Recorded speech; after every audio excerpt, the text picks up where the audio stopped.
In the quiet green heart of England, a great house rises from the fields like a ship of stone. By day it is sunlight and symmetry. By night it is windows that remember. The world knows it as Downton Abbey, but long before cameras and actors, the house had its own company. Stories, footsteps, whispers that drift like dust along the corridors when the doors are closed. They say houses keep their inhabitants, the way trees keep the shape of old winds. This house keeps many. Servants who rose before dawn. Ladies who walked velvet stairs in candlelight. Men who never came back from distant wars. Their names are pressed into ledgers and letters, yet some names refuse the page, preferring the hush of after midnight. Listen from the gravel sweep at dusk and you may hear it, the faint chiming of a bell that no one rang, the soft clink of glass in an empty dining room, a step on a stair where no shadow falls. Old places speak in habits. This place speaks in echoes. Visitors arrive for history and elegance. Guides speak of architecture, of portraits, of an age gilded by manners. But ask a gardener who works alone at twilight. Ask a housemaid who locks the doors, and they will tell you there are other tours here, unbooked and unadvertised, that begin only when the last guest has gone.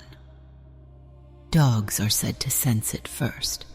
They reach the threshold of the older corridors and stop, ears forward, hackles raised, refusing a step that every human insists is clear. Even as the leash tugs, they lean back against the invisible, eyes fixed on something moving just ahead or just behind. And if you should stay late, long after the lamps are lowered, you might learn the house's first lesson. It is not empty when it is empty. It is merely between sentences. Among the oldest tales is the one about the footman. He belonged to another century, when livery shone and duty was a kind of armor. His love, they say, was a nursemaid with quick hands and a smile she kept tucked away. Their secret was brief and bright, and then winter came, and a child did not survive. Grief can bend a life. Sometimes it breaks it. In the story, the footman vanished into the quiet parts of the house and did not return. The basement passages remember him. People feel a coolness there that has nothing to do with stone. Once during a photograph in a service corridor, the lady of the house turned and saw a man in the old style. Dark coat, neat cravat, his face in half light. She spoke his name without thinking. No one answered. The man stepped forward and was not there. After that, a priest was invited to walk the house with prayers, pausing at thresholds where air felt thick, at corners where dogs refused to pass. Candles guttered without draught. Somewhere far away a bell tapped twice. The priest finished softly and left the doors open to sunlight. Sunlight is good, they say. It warms even rooms that will not warm. Staff speak of him without speaking of him. A shadow lingered on the servant's stair, a whisper like cloth against stone, the clatter of a tray on a day with no guests. His sorrow is said to be courteous. He does not frighten. He remembers. If love bound him to this place, if loss tightened the knot, then perhaps it is love that keeps him walking, just ahead of every footfall, forever on his way to an appointment the living cannot keep. Some nights the corridor lights tremble, thin gold trembling on old paint, as if someone has passed and brushed the brightness with a sleeve. Not all hauntings belong to the servant's world. There is talk of a lady in black who stands at the turn of the grand staircase. a place where the banister curves like a question. She is seen in profile, calm as a portrait. Then she is the edge of a veil sliding out of sight. Guests once followed and found only the hush of tapestries and the faint perfume of orris root in an empty landing. In certain bedrooms, the bed turns an old ritual into a chill. A guest wakes to pressure at the feet, a courtesy of weight, as though someone has sat to ask, "Are you resting well?" No voice follows, only the soft settling of mattress, the steady tick of a mantel clock, and the sense of eyes that are kind and far away. Housekeepers speak of the upper corridor where portraits watch. Late cleaners have heard music where none is played, a few notes of a waltz, a half line of a hymn, breaking off the moment you notice. On rain nights, there are steps above the ceiling where there is no room to walk. Once a small team came with careful instruments, swearing to map what stories cannot. They set their devices on tables, their recorders on mantels, their questions in the air. The meters flickered politely, undecided. But the microphone in the nursery caught a simple thing at 3 a.m, a quiet shh, the sound any nurse makes when comforting a child. Whenever someone asks the staff if the house is truly haunted, the answers are tidy, measured, suitable for daylight. But if you ask again by the servants' bells at midnight, you may be told a different truth, that a great house is not made only of stone and story. It is made of time, and time, when it loves a place, forgets to leave. The house sleeps. The house wakens. Between those breaths, footsteps continue. Lady Carnarvon herself once spoke of seeing something she could not name. It was during a winter afternoon, the light thin and silver in the lower corridors. She had paused for a photograph when, in the corner of her eye, she saw movement. A man stepping out from shadow, tall, dressed in black, wearing a white cravat. She turned to greet him, and he was gone. She stood alone, camera still humming, the air suddenly cold. The dog beside her growled low, tail stiff. Later, when the photo was printed, there was only the blurred curve of light where he should have been. That night she could not sleep. The corridors creaked as if someone were walking the rounds. She said a quiet prayer, not of fear, but respect, for whatever lingered there. In the morning, she asked the local priest to bless the house again. The priest, an old man, smiled kindly. "A house like this," he said, "has known too many prayers to ever be entirely silent." He walked each hall with murmured Latin, his hand brushing the door frames. When he reached the servants' stairs, every candle flame bent in the same direction, though the air was still. After he left, the house felt lighter, though no one could say why. Yet still, now and then, the dogs pause in that same corridor, ears pricked, eyes following something unseen. Perhaps blessing does not banish ghosts. Perhaps it merely reminds them that they are remembered. Staff who work the night shift speak softly of rooms that hold their breath. There is one chamber on the upper floor where linens never stay flat. Each morning the bedspread is found creased, the pillow indented, though no one has slept there for years. The maid who tends the room once tried smoothing the sheets by candlelight, watching to prove herself wrong. But as she turned away, she heard the faint whisper of fabric shifting, as though someone had just sat down. She did not scream. She only whispered, good night, and closed the door. Visitors touring the house sometimes pause in that same hallway, without knowing why. The air seems cooler there, the silence deeper. Guides smile politely and move them along, saying nothing of the footsteps heard after dusk, a measured tread, like someone climbing toward a duty still unfinished. At times, faint music drifts from the drawing room when no one is near, not a full song, just a phrase of melody, repeated like memory itself. The night watchman once followed the sound and found the gramophone untouched, its brass horn facing the dark. Yet when he stepped away, the note returned, one soft chord, and then silence. Every house makes noise as it settles, they say, but sometimes the noise sounds very much like remembrance. During the Restoration years, builders reported strange interruptions, tools misplaced, doors swinging open, whispers of voices where there should have been dust and hammer alone. One mason swore that as he worked beneath the grand staircase, he heard quiet weeping, not loud, but close, steady, as though someone mourned softly behind the wall. When he told his supervisor, they searched the space.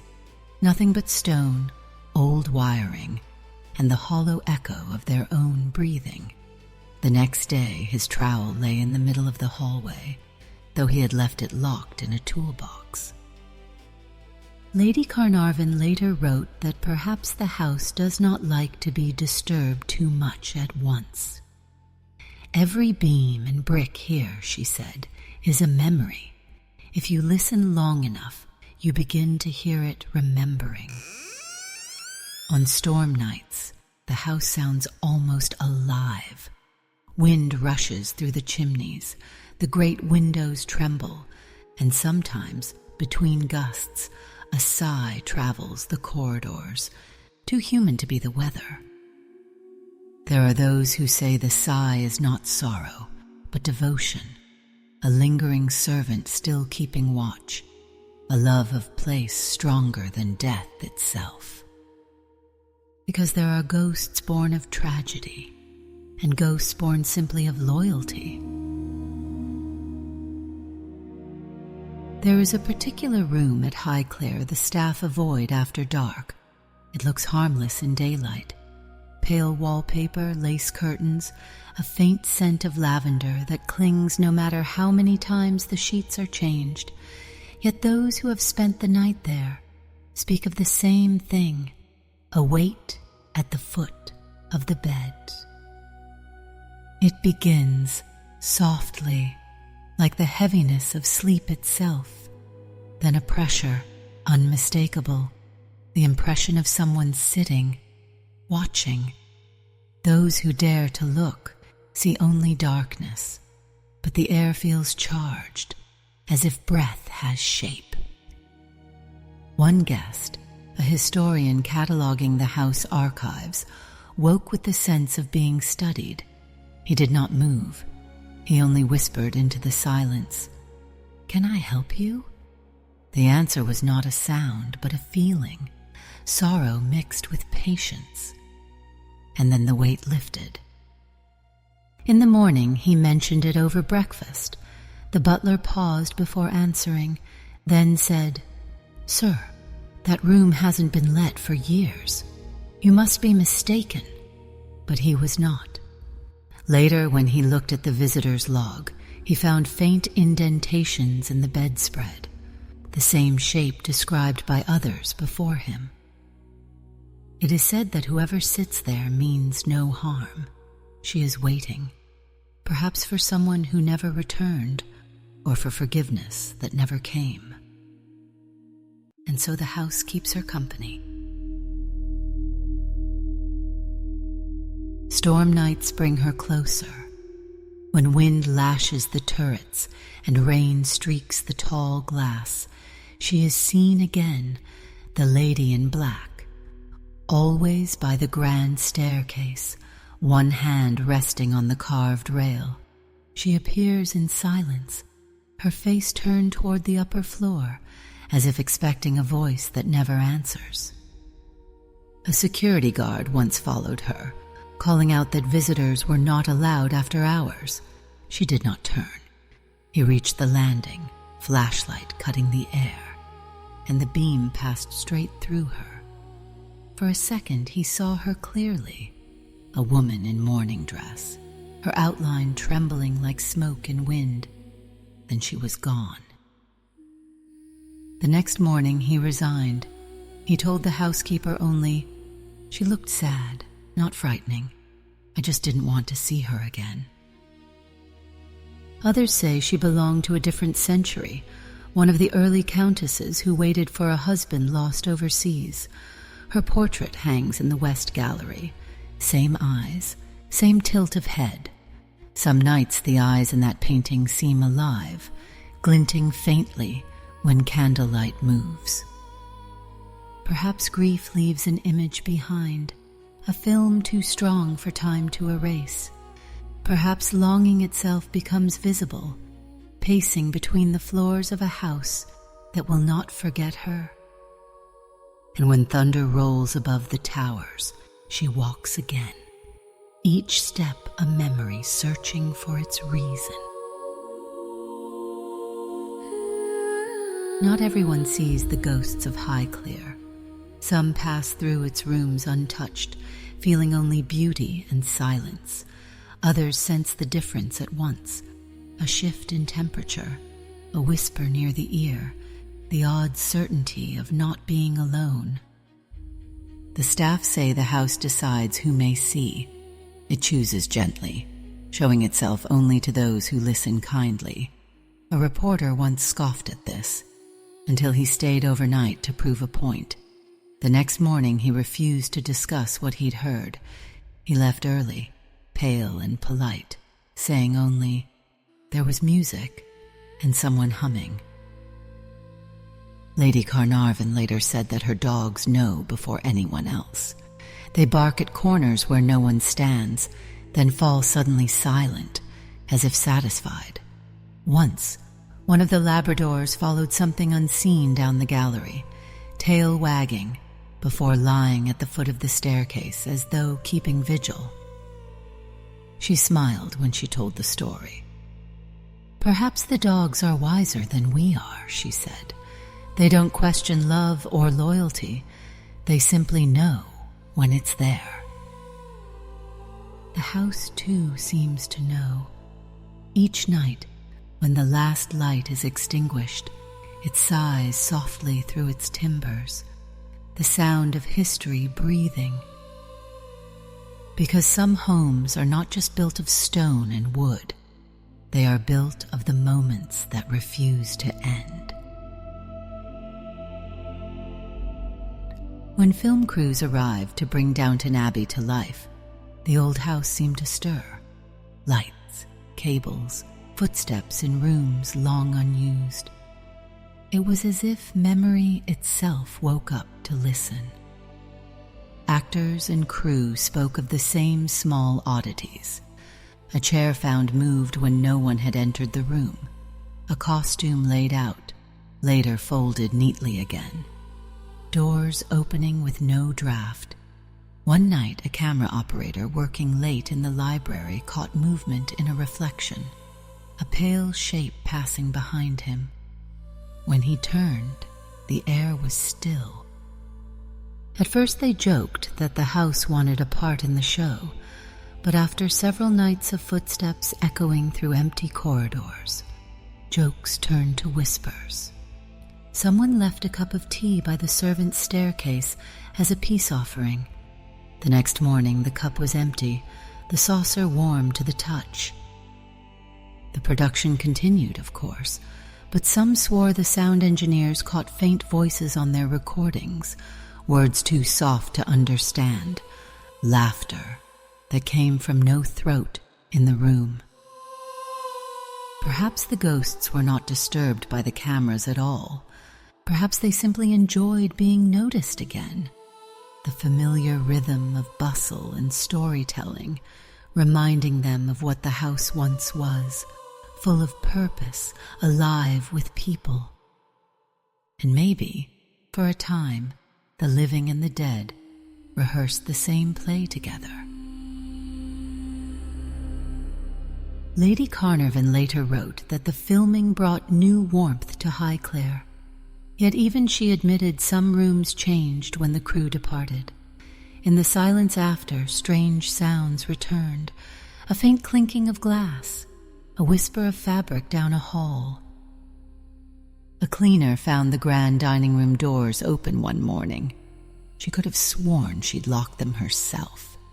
Inside, sunlight spilled across the table, where one of the silver knives had been moved, perfectly parallel to the chair once kept for the master of the house. It was small, insignificant, yet the gesture felt deliberate, polite, almost domestic, a ghost performing routine after routine, as if dinner might still be served.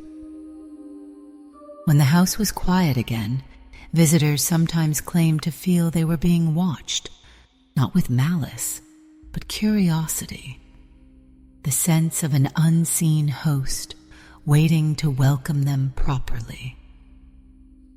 The estate has been many things: home, hospital, set, museum. Through each transformation, the presence remains the same. It adapts, it listens, it remembers. And perhaps that is what all ghosts are: memory, refusing to grow old. One evening after the last tour, Lady Carnarvon walked alone through the great hall. The air was still, the scent of polish faint, the lamps burning low. She stopped at the base of the grand staircase, the very place where the lady in black was said to appear. For a long moment she felt nothing unusual. Then faintly the temperature dipped. The chandeliers trembled, as though brushed by a draught. She said softly, "You are welcome here." The silence that followed felt like a nod, unseen but understood. Later she told her husband, "I don't think they mean harm. I think they just like to be remembered." He agreed. For generations the family had spoken kindly of such things, of echoes, not terrors. That night her dogs barked once, sharply, then lay down by the fire. Somewhere upstairs a door closed gently on its own. She smiled instead of flinching. Highclere, it seemed, had learned how to coexist with its past. The living keep it polished, the dead keep it company. And as long as the lights still glow at dusk, no ghost there will ever be truly alone. There are those who say that ghosts are nothing more than echoes of emotion, that sorrow and love leave prints in the air, the way footsteps leave prints in snow. If that is true, then Highclere is layered deep in them, centuries of joy and loss pressed into its walls. You feel it in the great hall, where laughter once rose from every corner, and in the narrow corridors below, where tired hands carried silver trays long after midnight. The stones there are worn smooth from the passing of countless lives, each step a promise to serve, to stay, to belong. Maybe that promise is what binds them still. Perhaps the footman who walks the basement is not trapped. Perhaps he chooses to remain, loyal as ever, waiting for a light that will never go out. One housekeeper once said that when she cleans in silence, she sometimes feels a hand guiding her, gentle, invisible, helping her straighten a frame or smooth a wrinkle in the cloth. She thanks it under her breath. They like to help, she said. They were workers, after all. They can't rest if things aren't right. It isn't fear that fills Highclere, it is continuity, a reminder that service, love, and memory never really end. They simply change form. As autumn deepens, the house takes on a tone of reflection. The wind through the towers hums like an old song, and the fireplaces crackle with a comfort that borders on the supernatural. Visitors often say the place feels alive, but not in the way of people, more like a consciousness, soft and ancient, observing kindly from within its own heart.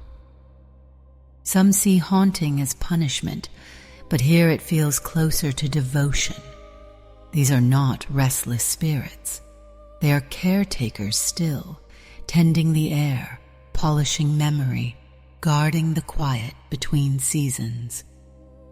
Once, during a charity ball, a violinist swore he felt someone turn the page of his music before he could.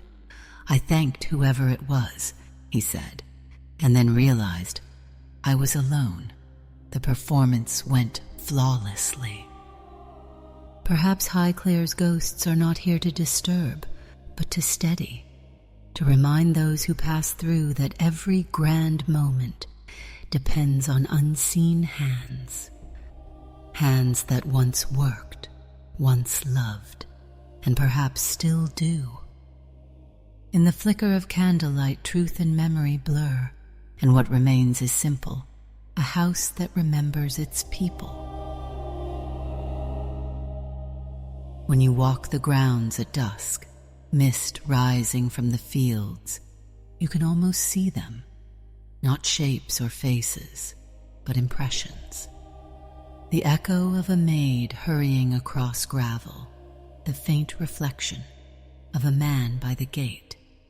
They appear and fade with the turning of the light, just enough to remind you that stories do not die, they wait. A gardener once said that while trimming the hedges near the old chapel, he heard voices singing, soft, Latin, harmonized. When he checked inside, the room was empty, but the hymn was unmistakable. He said it made him cry without knowing why. There are mysteries we explain and those we feel. Highclere belongs to the latter.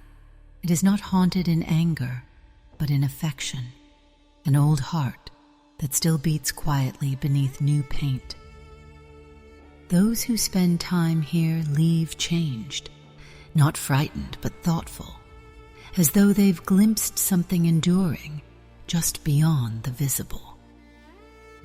And when they drive away, the house stands calm behind them, its windows lit like eyes, watching fondly from another century. Every old place holds a rhythm, a quiet heartbeat beneath its history. At Highclere, that rhythm feels almost human. You can sense it in the stillness between the chimes of the clock, in the hush that follows the closing of a great oak door. It is as though the house is breathing, remembering in every breath. Some visitors describe the air there as different, charged with memory. Painters speak of color seeming softer inside, musicians of sound carrying longer. Even silence seems to last a little more. It is not imagination, they say. It is presence, the kind that settles rather than startles. Perhaps the ghosts of Highclere are not people at all, but time made visible, every moment ever lived here, still circling the halls, brushing against the present. That is why a laugh from 100 years ago can still echo faintly down a corridor. Why the smell of old perfume can drift through an empty room. It is the past rehearsing itself, again and again, until someone notices. And once noticed, it feels grateful. Those who come with respect hear it. Those who come with fear miss it entirely. Because a place like Highclere does not want to frighten. It wants to be remembered. There are letters kept in the archives, written by servants who worked the house long before the wars. They speak of loyalty and loneliness, of snow on the fields and music in the gallery. Reading them feels like hearing voices rise from the paper. You can almost hear laughter beneath the ink. One letter ends with a simple line: "If the house remembers me kindly, I shall never be gone." Those words might be the truest explanation of all. The ghosts are memory kept alive by kindness, the living remembering the dead, and the dead remembering the living, a circle without beginning or end. Visitors often sense a warmth in rooms untouched by heating. They say it feels like gratitude, as if the walls themselves are thankful to be seen. That is why the house welcomes storytellers, artists, dreamers, because each one becomes part of the remembering. And so Highclere lives not just through time, but through attention, through every whispered story, every respectful gaze. The ghosts are not trapped, they are invited. As the evening deepens and lamps bloom along the drive, the line between memory and reality begins to blur. The lights reflect in the tall windows, making it hard to tell whether the glow comes from inside or outside, whether it belongs to this century or another. Inside, footsteps pass softly from room to room, too light to belong to staff, too rhythmic to be chance. The great staircase gleams, polished and waiting, as if expecting someone to descend at any moment. Sometimes the staff will say goodnight to the empty halls before locking up, not as ritual, but as courtesy, because in this house courtesy is returned. When one maid tripped on the stairs years ago, she swore she felt a firm hand catch her arm. She turned to thank her rescuer and found no one there. She still leaves a candle at that spot each Christmas Eve. "For whoever helped me," she says, and every year the flame never flickers, no matter how the wind moves through the hall. Perhaps that is the secret of Highclere, gratitude running both ways, across years and worlds. A place so loved, even its ghosts are kind.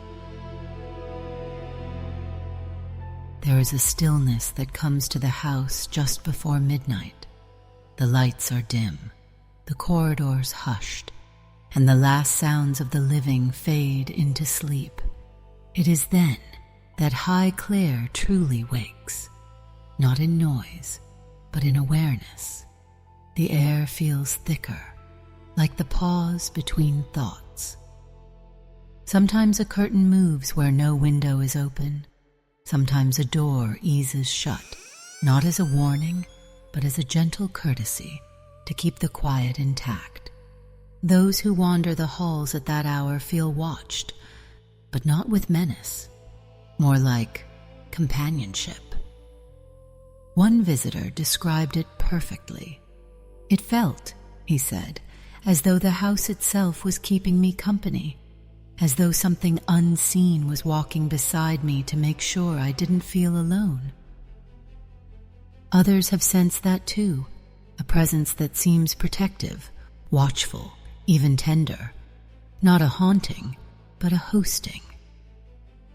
And perhaps that is what ghosts truly are, not lost souls, but guardians of the spaces they loved most, caretakers of memory, keepers of warmth in the long night.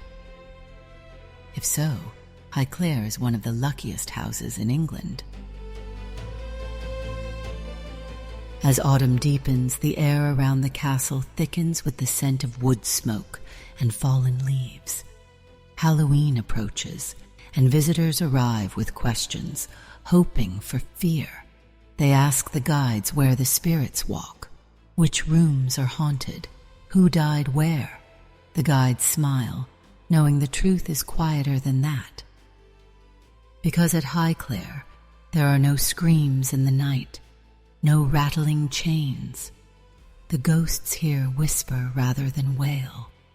They linger like perfume, like memory itself. One Halloween night, a small group was allowed to tour by candlelight. They moved softly through the corridors, the flames flickering against the portraits. When they reached the servants' stairs, a bell rang in the distance. One sharp note, then silence. The guide paled. That bell, she explained, had not been connected in decades. No one ran. They simply stood in the dim glow, listening to the echo fade. Someone said quietly, "It's just them," reminding us they're still here. The group nodded, oddly comforted. Because true hauntings are not about terror. They are about connection, about remembering that love does not vanish. It merely changes its form. There is a phrase often used by those who have stayed in the castle overnight, the kindness of ghosts. It is a strange expression, but fitting. The phantoms of Highclere seem not to chase people away, but to welcome them in, as if eager for company after centuries of quiet watching. A historian who spent a week studying the archives wrote in his notes, "I began the week searching for evidence. I ended it feeling like a guest." He described waking one night to faint humming, a lullaby, he thought, the tune older than he could place. It faded as he listened, replaced by the soft creak of footsteps leaving the room. He said he was not afraid, only moved. Perhaps this is how the past speaks to those who listen kindly, not through dread, but through recognition, through a shared understanding that memory wants to be kept alive. And so the house endures, its unseen inhabitants keeping vigil through centuries, reminding all who enter that the line between history and haunting is thinner than we dare admit. At Highclere, ghosts are not a warning, they are a welcome. As the years pass, the stories only grow gentler. Each generation adds a layer of interpretation, polishing the mystery until it gleams like an heirloom. The locals no longer call it haunted, they call it alive. Tourists may come for Downton, for glamour and history, but those who linger leave speaking of something deeper, a sense that the house itself remembers you. One woman claimed she felt a cool hand brush her shoulder as she paused to admire the staircase. Another said she smelled violets in a corridor where no flowers were kept. When Lady Carnarvon hears such tales, she smiles. "I think they're simply being polite," she once said. "A thank you for visiting." Because to the family, these spirits are not curses. They are kin. They are the continuation of the home story, written in the quiet language of presence. And perhaps that is why Highclere never feels lonely. Even when empty, the air holds company. The footsteps of the past fall in time with the present, like a duet that has learned to breathe together. In that harmony, the living find peace, and the dead find purpose. People often ask why ghosts linger, why they do not move on. The answer, perhaps, is that some places are too loved to leave. Highclere was built not only from stone, but from devotion. The devotion of servants, the pride of lords, the quiet loyalty of those who kept its heart beating through war and ruin. That devotion leaves its own residue. It hums faintly beneath every step, like a tune only the soul can hear. Even science, with its cold precision, sometimes hesitates here. Instruments falter, batteries drain. Recorders catch whispers they cannot explain. The investigators who arrive seeking proof often leave instead with reverence. "It's not haunted," one said softly. "It's remembering." Memory, after all, is the most powerful haunting of all. We are all visited by our own ghosts, the people, the moments, the loves we cannot let go of. Highclere simply makes those visitations visible. It wears its memories openly, like portraits that step down from their frames when the lights go out. And perhaps that honesty is why its ghosts have never grown cruel. There is a tenderness in the way the past holds on here. Each creak of floorboard, each sigh of the walls sounds almost affectionate. The house doesn't mourn, it remembers fondly. A guest once said that walking through Highclere felt like being inside a dream of history. The air seemed to shimmer with the presence of every life that had ever passed through its halls. She said she left with the strange conviction that if she returned decades later, something or someone would still remember her. That is the nature of this haunting. It is not about loss. It is about belonging. Perhaps that is what keeps the footman walking, the lady in black ascending, the unseen hands tidying what the day has left undone. They are not trapped. They are home. And maybe that is the truest definition of a ghost. Love that has found nowhere better to go. At Highclere, that love lingers in every breath of air, every flicker of light, patient, polite, eternal. By the turn of the century, the tales of Highclere's ghosts had settled into legend, no longer a curiosity, but a quiet truth shared between those who loved the place.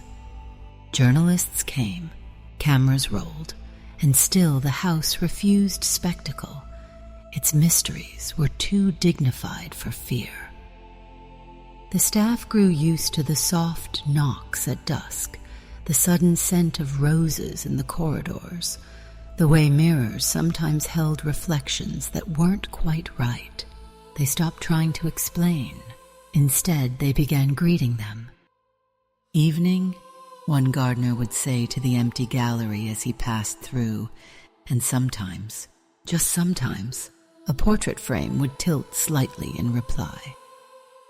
There's comfort in that, in thinking that the boundary between worlds might be thinner than we suppose. The past may not be gone at all, only dimmed, like a candle seen through frosted glass.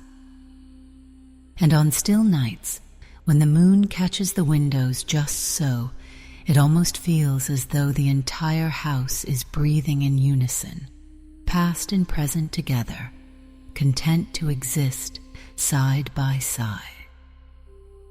To some, that is haunting. To others, it is grace.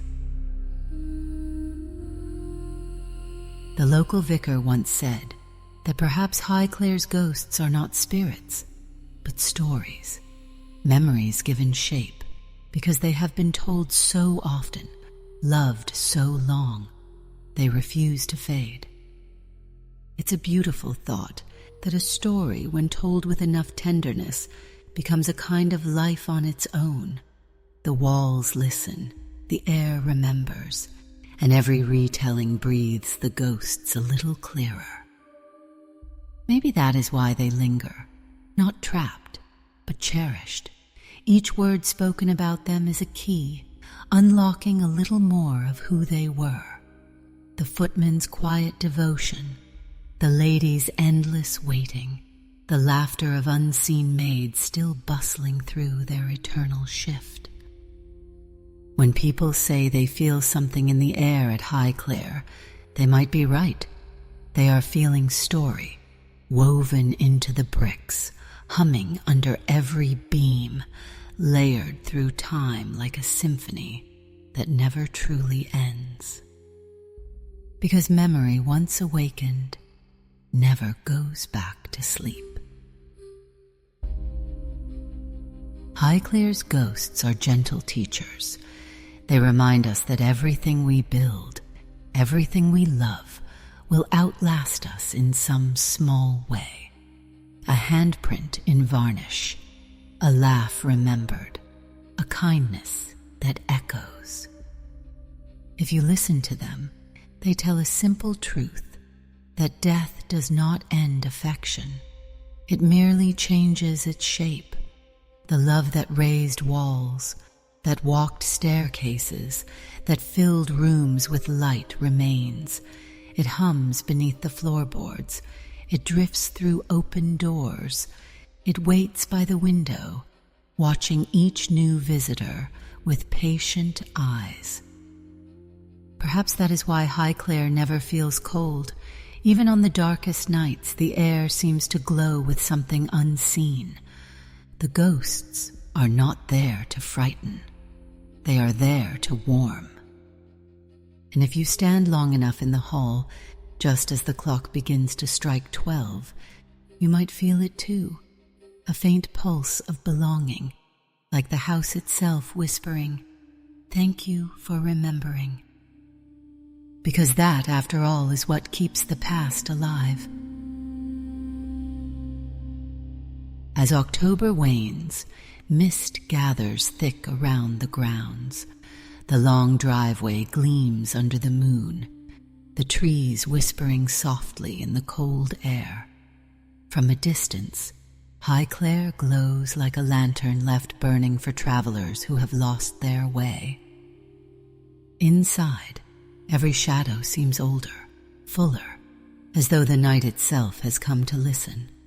The portraits shimmer faintly, and for a moment one could swear they breathe. Somewhere deep in the house, a door closes gently, as if to say, "Hush now, they are coming." It is said that on All Hallows' Eve the veil thins, that the living and the dead walk side by side without knowing. But at Highclere, that veil is never very thick. The ghosts do not need a season. They are already home. If you were to stand in the great hall at midnight, candle in hand, you might see movement reflected in the glass, not behind you, but beside you. A gloved hand on a banister, the faint outline of a dress turning at the stair, nothing frightening, just presence. And if you dared to whisper, "Good evening," the silence might answer, a soft breath of air against your cheek, a welcome from another century. Highclere, after all, knows its guests, even the ones it cannot see. So when people ask if the castle is truly haunted, the answer depends on what they mean by haunted. Are ghosts the souls of the dead, still lingering? Or are they the memories we keep alive by speaking their names? If it is the latter, then every home is haunted. Every photograph, every letter, every heartbeat that echoes in another's chest. Highclere is simply honest about it. It wears its history openly, its ghosts not as secrets, but as companions. Here, the past and present do not battle for space. They share it. They move in rhythm, the living walking by day, the remembered by night, each keeping the house in balance. And perhaps that is the greatest comfort of all, that nothing truly loved ever leaves us. It lingers in light, in laughter, in the quiet between one breath and the next. If you listen closely, you may even hear it now, the faint hum of devotion, the low music of time refusing to end. A haunting, yes, but a kind one. So tonight, as the wind turns cold and the moon drifts above the turrets, think of Highclere Castle, its corridors glowing softly, its ghosts walking the same paths they have always loved. They are not lost, they are home.